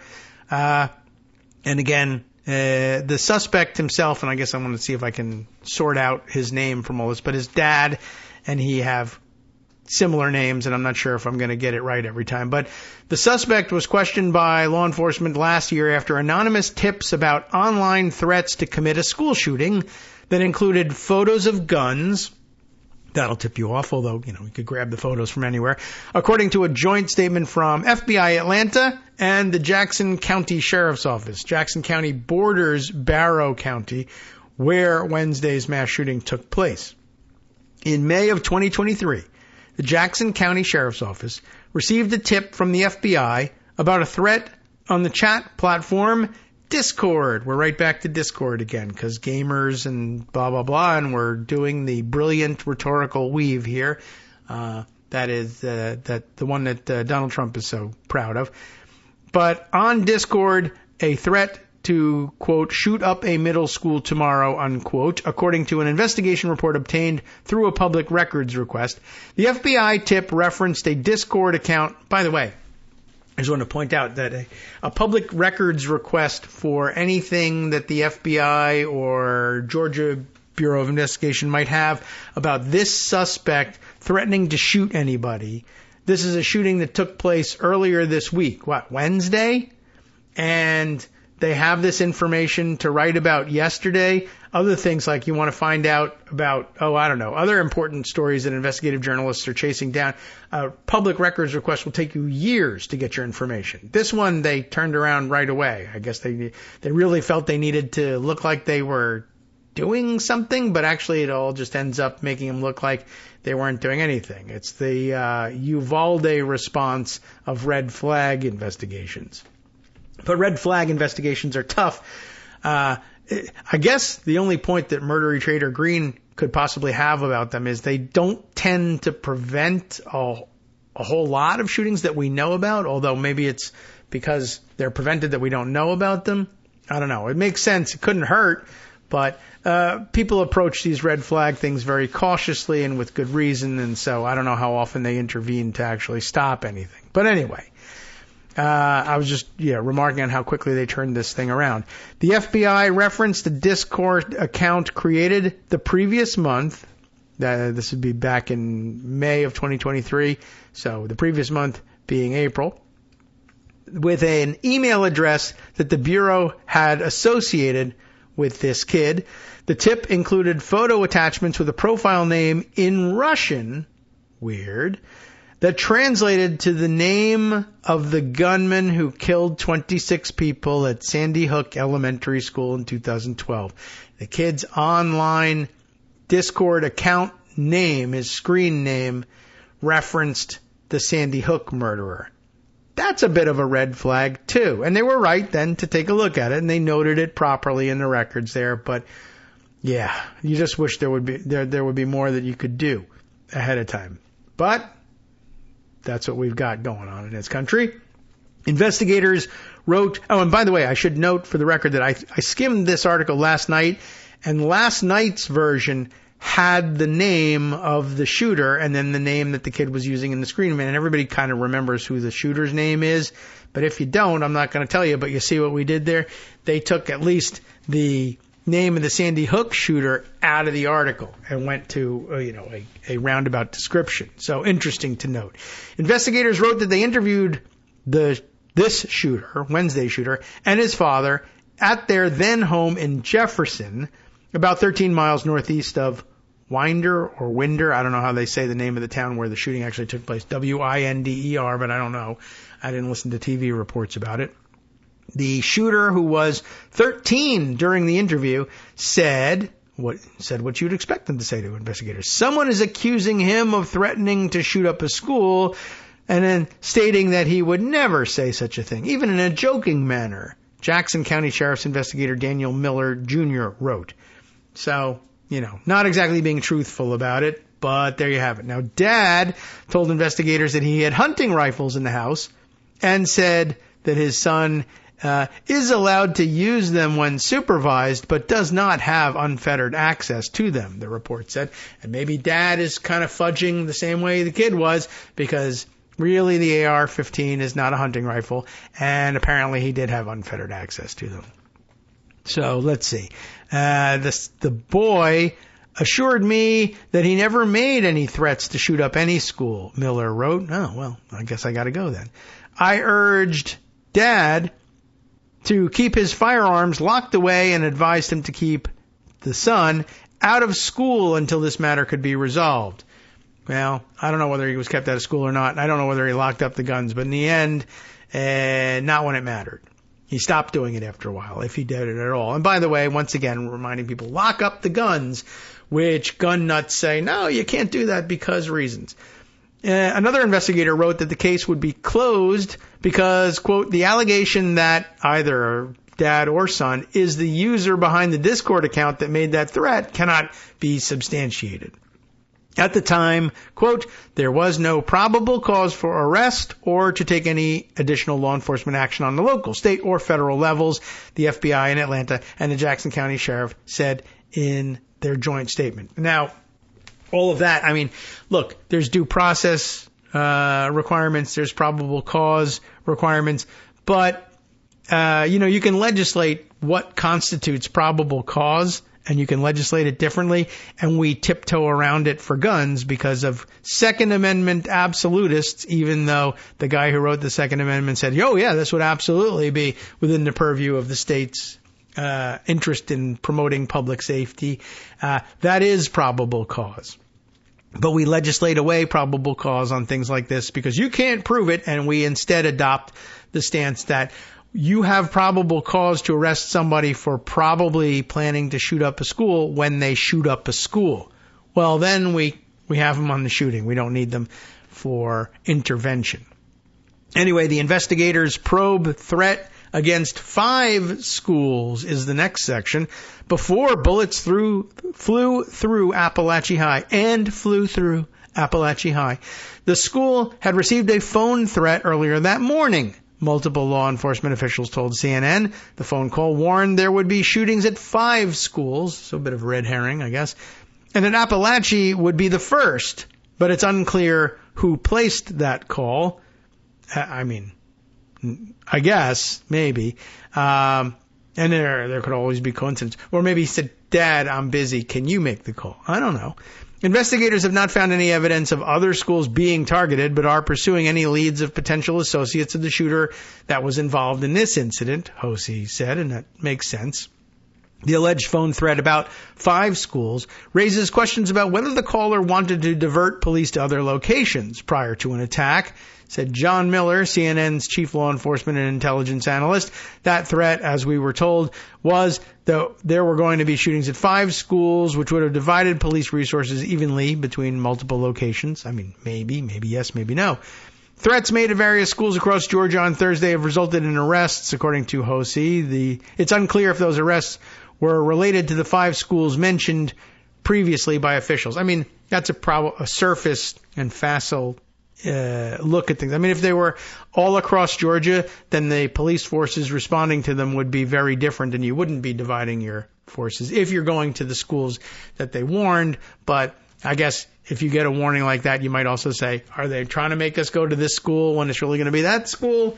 I mean, I guess there's that. Anyway, just thought I would bring you up to date on that and mention to you, in case you were wondering about it, the ID badges that have the panic button on it. I mean, we're not doing an ad for them and they're not paying for it, but in case maybe you're a school administrator, hey, we should have those. It is made by a company called Centegix or Centegix. I don't know how they emphasize it, but C-E-N-T-E, Cente, C-E-N-T-E-G-I-X. That's the thing. Those are the ID badges that have onboard panic buttons, so you can carry one with you all the time.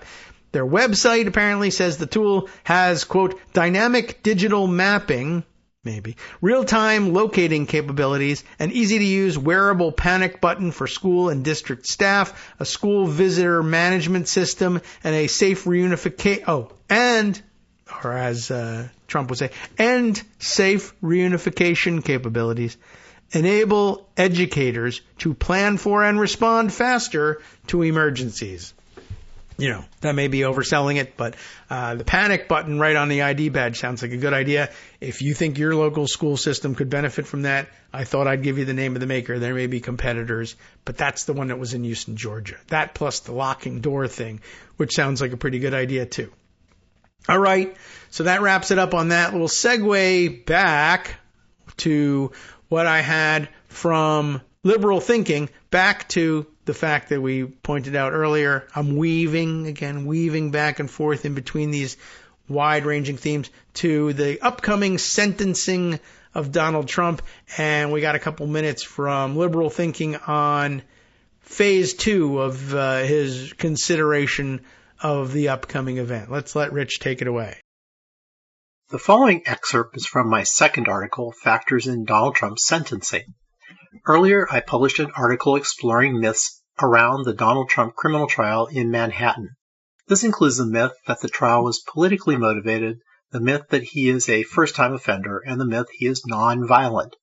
Today I'm going to explore a number of factors in sentencing that apply to defendants generally and how they apply to this defendant. Follow tomorrow with the final installment on the judgment. Now that we've looked at some of the myths promulgated by Trump's apologists, let's look at specific factors that suggest the severity of the sentence he deserves. This list comes from the Prosecuting Donald Trump podcast, June 11, 2024, by Andrew Weissman and Mary McCord. Note, due to interference by the Supreme Court, sentencing for the defendant, originally scheduled for July 11th, has been delayed until September. However, he's still guilty, so the scheduling of his sentence doesn't change any of the facts for analysis in my articles. Factor 1. Was the defendant a leader in the crime or just a participant? Clearly, Donald Trump was the leader in this conspiracy. We have two good reasons to believe this. First, the jury found him guilty on all counts. To do that, they needed to believe he was behind the scheme to falsify the records. Second, he was powerful. Before the election, he was running a campaign with millions of followers and millions of dollars. After the election, he was president of the United States. No one else involved had even a fraction of the power he possessed. The jury found there was a crime. Given his power, he was leader of the conspiracy to commit that crime. Factor 2. Was the crime over a period of time or just spur of the moment? A crime over time is much more serious than one committed on the spur of the moment. The latter might just be bad judgment. The former was planned and the perpetrator had opportunities to back out. This was a premeditated crime that shows consistent intention over a period of months. A crime that takes place over a year or more is a very serious crime because it shows the perpetrator was completely comfortable committing it. Factor 3. Was there a breach of trust? For example, is the person in a professional position where the public expects them to be trustworthy? Are they, for example, a doctor, a lawyer, or a politician? The main goal of this crime was to deceive the public, and it makes people cynical about the system in multiple ways. First, because this was a trial of a politician, people can easily believe that it was political. This weakens public trust in the justice system. Second, it undermines our elections. It suggests that we can't trust candidates for public office, that they aren't honorable. Third, it gives people even less faith in the media. Here, a candidate colluded with a national publication to deceive the public. And recently it's come to light that David Smith, executive chairman of Sinclair Broadcasting, agreed with Donald Trump to put favorable coverage about him out through his companies. So the deal with National Enquirer was probably not a one-off. Trump supporters often claim that the fraud he's committed is a victimless crime. The deal he got with banks because he overstated his assets, for example, they claim didn't harm the banks or anyone else. But actually, all this fraud undermines our entire society, demotivating people from voting and other participation. It gives others permission to commit fraud. Here we see a number of ways his deception hurts the public by undermining the courts, the political system, and the media. Factor 4. Did the defendant accept responsibility and show remorse? In order to appeal, Donald Trump has to maintain that the trial is flawed. However, his behavior goes well beyond what he needs to plausibly maintain his innocence. He could maintain he was innocent without claiming the trial was rigged and everyone involved is out to get him. He could even say that he believes these records were wrong by mistake. He's sorry this happened and he's prepared to make it all right by paying for what he owes in taxes. It's not beyond him to lie, a little. Instead, he's using his political power to obstruct justice. Factor 5. How serious was the crime in comparison to other crimes? And beyond that, is the sentence proportional to what others would reasonably get? Michael Cohen got a 3-year sentence in prison for essentially the same crime, and he wasn't even the person who presided over it. The further away from 3 years of incarceration Trump's sentence gets, the harder it is to believe Trump got an appropriate sentence. This is a very serious crime. It is part of a pattern of behavior, consistent attempts to cheat others and the system generally, persistent attempts to undermine our system of justice, a forceful attempt to throw the election, followed by another attempt in 2020 and subsequently to overthrow the results of that election, a pattern of deception about the elections. Once again, this list of 5 factors comes from the Prosecuting Donald Trump podcast, June 11, 2024, by Andrew Weissman and Mary McCord. The answers come from me. So those factors in sentencing, and next I'm going to turn to the issue of deterrence. All right. Well, that'll be our next installment, and we'll get to that, I'm sure, next week. But thanks to Rich, liberal thinking about for this series of analyses, and keeping it in mind as we approach the sentencing date. Okay, so there'll be even fewer days. We'll be heading into 1 week from I guess next Wednesday will be 1 week from sentencing. So as we continue to count down, we'll hear more about that. For closing things out today, let's weave in one more thing. And here comes the weave.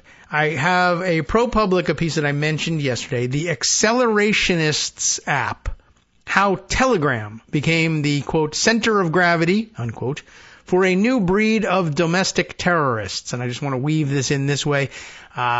Telegram, you may have heard recently, we didn't really discuss it on the show, I don't know if we even mentioned it, but they arrested the CEO of Telegram in France when he was visiting. And hopefully they'll describe the charges, but it was interesting to note, and it's worthy of keeping an eye on. Telegram, now the center of gravity for a new breed of domestic terrorists, the old center of gravity, one of them being possibly Discord, which was given mention in the previous stories and has been mentioned a couple times this week because there was always this plot on by Steve Bannon to use Discord to find disaffected, maybe non-voting gamer weirdos who could be coaxed into right-wing politics and out to vote for Donald Trump. And they did, and it's odd, and it's strange, and it reveals the roots of current Republican weirdo misogyny as having arisen from out of Gamergate, which, as it turns out, really was never simply about ethics in gaming journalism, but was about launching a brand of politics based in and drawing power from misogyny, specifically the misogyny of isolated teens and 20-somethings who would emerge later as that new breed of domestic terrorist, the weirdo incel. And it's worth, passing on that information. By the way, I guess even before I get to this, I'll throw in one thing that I put aside in Pocket, which, if I can scroll and find it right away, was a social media comment from Dave Weigel, who we go to with fair frequency and follow closely, who was describing the role, the weird role that misogyny plays in things in Republican politics these days, and why. Let's see if I can find which one it was, and it's not really all that easy, and I'm losing time for the consideration of our actual issue here. Dang. Too bad. Well, maybe I can start on the article and find it later and provide it to you. But basically he was describing how it is that J.D. Vance came to advance this point of view and why. And it was essentially, giving some sort of explanation for why they were so dug in on misogyny, which was that he was delivering this message that America had become too soft and too feminized by radical feminist culture, and that's why they were pushing back against this, and that his most direct pipeline to the voters that he was trying to reach were the same that Steve Bannon had always been trying to reach. Here it is. Was by being outrageous in the hopes of being considered semi-entertaining the way Donald Trump is. Here's Dave commenting on Jamel Bowie's comment, which was, literally every day I have my breath taken away by how callous and cruel J.D. Vance is. Just a terrible person all around. What was he talking about? This captured by Aaron Rupar. An interview with him on CNN saying, hey, last night you posted a clip from Ms. Teen US 2007, Caitlin Upton. When you posted that, were you aware she thought about committing suicide for the attention that it received? No, certainly not. Would you like to apologize? I'm not going to apologize. I don't know what that was about, but he's not apologizing to somebody who apparently, contemplated suicide over the sharing of this clip. And I don't know, maybe it's the clip about asking people, wasn't there a geography question of some sort posed, or she said something about U.S. Americans, and I don't know. It was very odd, and it became a bit of a meme, and I could see how it would drive her to contemplate suicide. But anyway, Jamel Bowie can't believe how cruel and terrible J.D. Vance is. Dave Weigel writing, at the root of this, the idea that people have let culture and society get too, quote, feminine, worrying about feelings and norms. See the F Your Feelings t-shirts from the Trump campaign, right? And getting called into HR. Vance likes to sling insults and, quote, offensive ideas because that's how you stop decline and bring back toughness. Voters don't love it. And he continues on by saying, my dumb guy theory, Trump has been famous forever. For a lot of people, there's still playfulness about him saying something offensive. Vance showed up in 2016 with his book as a sensitive, conservative, rural America understander and turned into an insult comic. It doesn't click with people. I think two good points and good context for this piece, which I really meant to spend my time on, from ProPublica, and we'll only get through part of it at this stage. Where is it? Oh, no. Now, here we are. The Telegram thing. From attempting to incite racially motivated violence to encouraging attacks on critical infrastructure, the alleged crimes planned and advertised by extremists on Telegram go far beyond the charges facing CEO Pavel Durov. They had very specific charges for him. James Bandler at ProPublica, A.C. Thompson, also ProPublica and Frontline, and Karina Meyer from Frontline teamed up on this piece. I'll give you a taste of it. You should read it over the weekend. In late December, a 26-year-old construction worker in Sarasota County, Florida, used his phone to send a flurry of ominous online posts. Alexander Leitner, tapping away on his Samsung Galaxy, announced his intention to commit mass murder. According to federal court records, he used the coded language of a new breed of neo-Nazis who call themselves accelerationists. And, you would remember them as Boogaloo Boys and various other names. But yeah, Leitner basically accelerating what? The revolution, the civil war that they believe is inevitable. Leitner wrote that he planned to become a saint, the term followers use for someone who advances their racist cause through lethal acts of terror, and to set a new high score, or death toll. That's what these guys do, and that's why they live stream their attacks. Leitner announced what federal prosecutors alleged were threats on Telegram, the sprawling, no-holds-barred platform, yay, free speech, First Amendment absolutist, that has become a hive for the movement. Accelerationists aim to speed the collapse of modern civilization and create a white ethno-state from the ashes of today's democracies everywhere, all across Western Europe, United States, etc. The very thing you'll recall, of course, from listening to this program 100 times, that the then Prime Minister of Ukraine traveled all the way to Washington, D.C. in person to warn the then congressional leadership was afoot at the hands of Russia. You'll remember, of course, as most people do, that the conversation was then supposedly derailed by Kevin McCarthy, who said, I swear to God, Putin pays Trump, I think, and Dana Rohrabacher, too. And and that derailed everything, except it didn't. It actually wove it all together. Yes, the Russians do this. Yes, they facilitate it by making payments directly to politicians and influencers, which is what we were talking about yesterday. Now back to this. Leitner launched what federal prosecutors allege were threats on Telegram because he was an accelerationist. Here's what he's trying to do.